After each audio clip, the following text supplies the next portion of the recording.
이스라엘과 재결합하시는 하나님이라는 제목으로 말씀을 전하고 기도하겠습니다. 하나님께서는 우상 숭배하는 것을 간음이라고 말씀하셨습니다. 이스라엘 민족이 시내산에서 하나님과 한 언약을 파괴하고 바알을 따르자 하나님은 참을 수가 없었습니다. 그래서 법정에 간음한 여자를 고발하듯이 이스라엘을 고발했습니다. 2장 2절 초반절입니다. 너희 어머니와 논쟁하고 논쟁하라.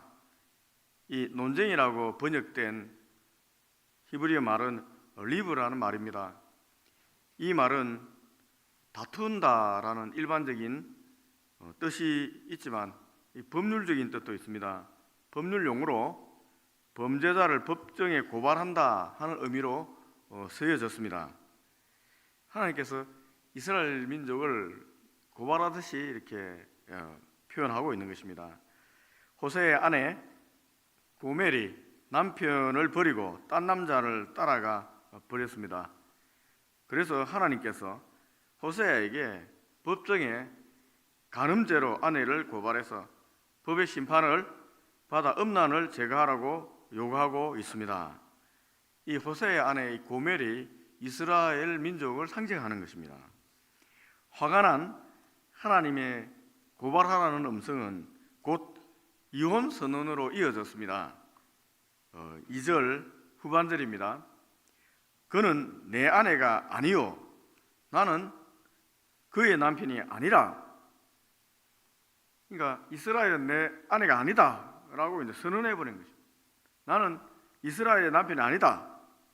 하나님께서 일방적인 이혼을 선언하신 것입니다. 일찍이 하나님은 시내산에서 이스라엘이 하나님의 말씀을 잘 듣고 그 하나님과 맺은 언약을 잘 지키면 이스라엘은 열국 중에서 하나님의 소유가 될 것이라고 약속하셨습니다. 그리고 그 약속을 듣고 이스라엘 백성들은 하나님의 약속을 잘 지키겠다고 스스로 언약을 체결했습니다. 동의한 것입니다. 상반간의 계약이 성립되었습니다. 그 언약의 결과 이스라엘은 여호와 하나님만 섬기고 살아야 했습니다. 일종의 서로 간에 배신하지 않고 하나님 나의 하나님 되고 자기들은 하나님은 이스라엘 민족을 하나님의 백성으로 삼겠다고 서로 결혼식 하듯이 이 언약을 체결한 것입니다. 호세아는 이러한 하나님과 이스라엘의 관계를 결혼한 부부의 관계로 지금 비유하고 있는 것입니다. 결혼한 부부 중에 한 편이 부정한 행실을 범했을 때 그 결혼은 유지될 수가 없습니다. 파경에 이르게 됩니다. 그래서 하나님은 음란한 아내를 향해 남편이 이혼 선언한 것처럼 우상 숭배에 죄에 빠진 이스라엘을 향해서 남편 대신 하나님께서 이혼 선언을 한 것입니다. 그런데 오늘 읽은 이 본문에서 하나님은 이혼 선언한 음란한 여인 이스라엘과 다시 화해하고 있습니다. 그리고 재결합하고 이 아름다운 새 출발을 약속하고 있습니다. 14절입니다. 오늘 읽은 본문 14절입니다. 그러므로 보라, 내가 그를 타일러 거친 들로 데리고 가서 말로 위로하고. 새 출발하는 장소는 거친 들입니다. 거친 들. 거친 들의 원어는 미드발이라는 단어입니다. 미드발. 이 미드발은 개간되지 않은 광야, 황무지를 뜻합니다. 여기서는 여러분 이 개간되지 않은 이 광야, 신의 광야를 뜻한다고 할 수 있습니다. 하나님은 이스라엘을 다시 신의 광야에 불러서 거기서부터 새 출발을 하겠다고 선언하고 있는 것입니다. 하나님과 처음 언약을 맺었던 그 장소인 이 시내산이 있는 이 광야는 이스라엘 민족이 가장 순수했던 때라고 할 수 있습니다. 문제는 가나안 땅에 들어와서 이 다산 종교, 이 풍요를 준다는 이 바알 종교의 유혹을 받아 타락한 것입니다. 따라서 이스라엘이 하나님과 관계에서 새 출발하려면 이스라엘의 신앙이 바알 종교로 오염되기 전 그 이전 상태인 광야 시대의 원점으로 돌아가야 하는 것입니다. 그래서 그친들에서 다시 시작하자, 이제 이렇게 얘기하고 있는 것입니다. 그친들 신의 광야는 음란한 여인 이스라엘이 새롭게 다시 탄생하고 새 출발하는 시발점이 되는 것입니다. 그곳에서 하나님은 새 포도원을 다시 일구겠다고 말씀하십니다. 이 구약 성경에서 여러분, 포도원은 이스라엘을 상징합니다. 15절입니다. 거기서 비로소 그의 포도원을 그에게 주고 아골 골짜기로 소망의 문을 삼아주리니 그가 거기서 응대하기를 어렸을 때와 애굽 땅에서 올라오던 날과 같이 하리라. 이제 과거 신의 광야 그 시대로 돌아가서 신앙을 회복시키겠다는 것입니다. 여러분, 그곳에서 어렸을 때 애굽 땅에서 올라오던 날과 같이 이스라엘은 잊었던 첫사랑을 다시 찾게 되는 것입니다. 음란한 바알 종교에 미혹되어 하나님께 대한 사랑과 헌신을 잊고 있던 이스라엘은 이 신의 광야로 되돌아가서 비로소 오랜 망각의 시간에서 깨어나게 되는 것입니다. 그렇게 되면 하나님께서 이제 이스라엘과 재결합하겠다 약속하시는 것입니다. 16절입니다. 여호와께서 이르시되 그날에 네가 나를 내 남편이라고 일컬고 다시는 내 바알이라고 일컬지 아니하리라. 나는 네 남편 아니다 라고 분명히 선언했는데, 그렇게 되면은 그 친들에서 다시 네가 나를 나의 남편이라고 일컫게 될 것이다 라고 허락해 주는 것입니다. 하나님이 다시 이스라엘의 남편이 되어주겠다고 말씀하십니다. 우리가 이 16절에서 이 호칭을 좀 주의해서 볼 필요가 있습니다. 히브리어로 이 바알은 바알 신을 뜻하는 이 신의 신명이기도 하지만 본래는 주인, 남편이라는 뜻입니다. 그래서 고대 이스라엘에서는 결혼한 여자가 남편을 바알이라고 부르기도 했습니다. 그러나 지금 하나님은 바알 신의 이름을 입에 올리지 않게 하기 위해서 남편을 지칭할 때 바알 대신 히브리어로 이게 이쉬, 내 남자, 내 남편, 뭐 이런 내 남자라는 뜻이로 라고 부르도록 하시겠다고 말씀하시는 것입니다.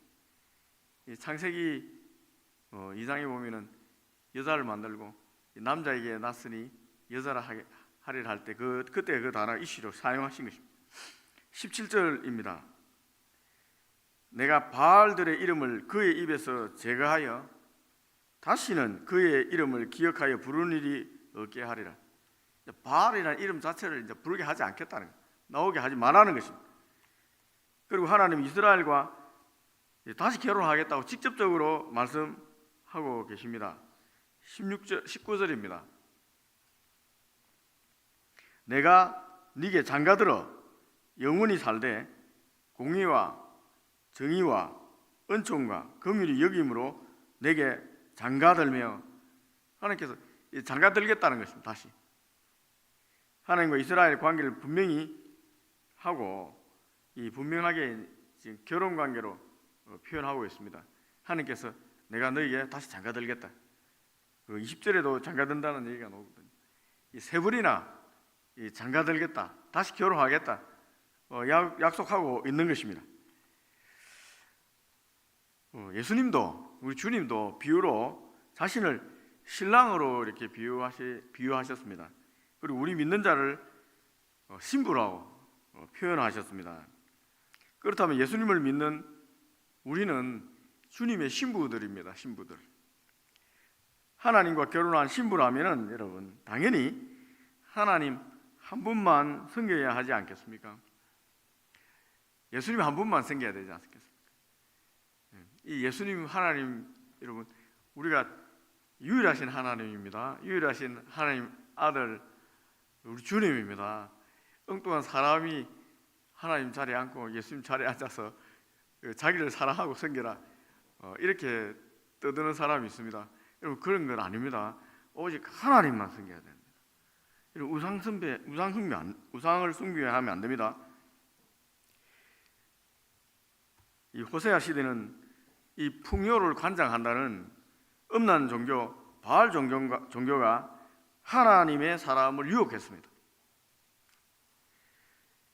바알을 섬기면은 부자가 된다는 거예요. 바알 섬겨야지 농사가 잘 된다는 것입니다. 그래서 바알 종교를 섬기게 되었습니다. 이 시대에는 여러분 다른 유혹자들이 있습니다. 그 시대와 이 시대 다르잖아요. 그러나 본질은 같습니다. 주님은 2000년 전에 이미 우리의 유혹자를 분명히 말씀하고 경고해 주셨습니다. 마태복음 16장 24절입니다. 한 사람이 두 주인을 섬기지 못할 것이니 혹 이를 미워하고 저를 사랑하거나 혹 이를 중히 여기고 저를 경히 여김이라. 너희가 하나님과 재물을 겸하여 섬기지 못하느니라. 이 시대의 바알은 재물입니다. 자본주의 시대의 바알은 여러분 만몬입니다. 돈신입니다. 여러분, 우리가 이 놓치면 안 됩니다. 이 풍요를 준다는 거 얼마나 매력적입니까? 돈이 많다는 거 얼마나 매력적입니까? 거기에 넘어가지 않을 사람 많이 없습니다. 예수 믿는 사람도 걸리면 넘어가게 됩니다. 돈 맛을 알면 눈이 돌아갑니다. 예수 믿는 사람도 예의가 아닙니다. 지금 이곳에 하나님 외에 다른 것을 섬기는 사람들이 있다면 하나님과 사랑이 시작된 곳, 순수했던 그 첫사랑의 현장, 거친들로 나아가면 좋겠습니다. 우리가 오직 하나님만 사랑했던 그 현장이 있지 않습니까? 그 첫사랑을 어디서 잃어버렸는지 한번 생각해 보십시오. 잃어버린 그 첫사랑의 열정과 순수함을 되찾고 다시 하나님의 거룩한 신부로 거듭나는 은혜를 달라고 기도하면 좋겠습니다. 주님과 뜨겁게 만났던 그 현장, 십자가 밑으로 나아가는 은혜가 있길 바랍니다. 우리 힘으로 안 되니까 이 호세아 2장 앞절에서 얘기했듯이 하나님께서 고난과 인생 채찍으로, 가시채찍으로 때리는 거예요. 물질도 이제 가져가고 평화도 빼앗아가고 하나님께서 첫사랑의 현장을 돌아오라고 계속 이렇게 우리를 누르는 것입니다. 그리고 회개하고 돌아가면은 여러분 하나님 만날 수 있습니다. 다시 회복될 수 있습니다. 어디입니까? 예수 그리스도의 십자가 밑입니다. 다른 곳이 아닙니다. 우리 예수 믿는 사람의 거친들 하나님 만났던 그 현장은 예수 그리스도의 십자가 밑이 우리의 첫사랑 현장입니다. 그곳에 돌아가서 하나님과 다시 뜨겁게 사랑하고 하나님만 사랑하겠다고 고백하는 시간 되면 좋겠습니다. 기도하겠습니다.